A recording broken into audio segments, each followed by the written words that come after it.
When we talk about the Bodhisattva path, we are talking about the heart of Mahayana Buddhism, a shift from seeking only personal liberation to dedicating one's awakening to the liberation and well being of all beings.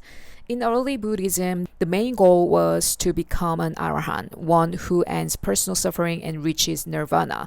But Mahayana expanded that horizon. The Bodhisattva vows not to enter final liberation until all beings are free from suffering.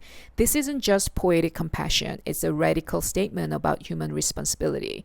The Bodhisattva ideal means realizing that my peace is not separate from yours, that awakening is incomplete if others are still in despair. Historically, Buddhism has shaped society through this bodhisattva spirit, not by converting people, but by changing ethics, governance, and compassion culture.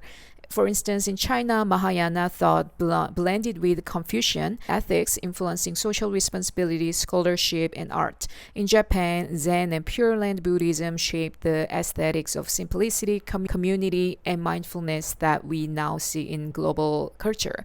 In modern times, engaged Buddhists like Thich Nhat Hanh, His Holiness the Dalai Lama, Solak Sivaraksa, and Rosh Joan Halifax have embodied this path through peace activism and progressive global peace movement, education, ecology, and human rights work.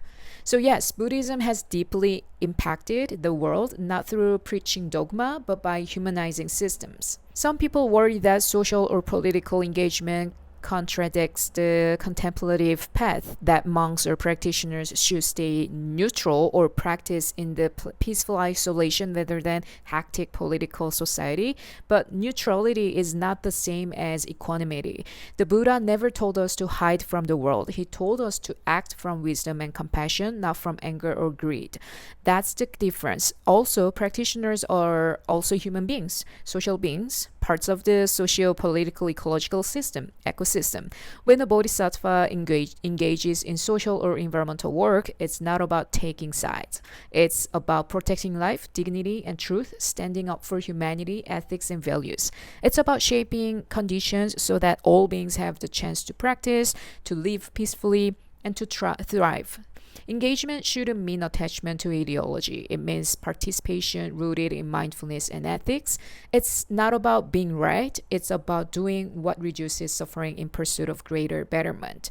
The Mahayana Sutra describes 6 core paramitas, perfections that shape a bodhisattva's life. First, generosity, called dana, giving material help, protection, some kind of donation of time, or it could be money, and understanding. Second, ethical conduct, sila, acting with integrity, not from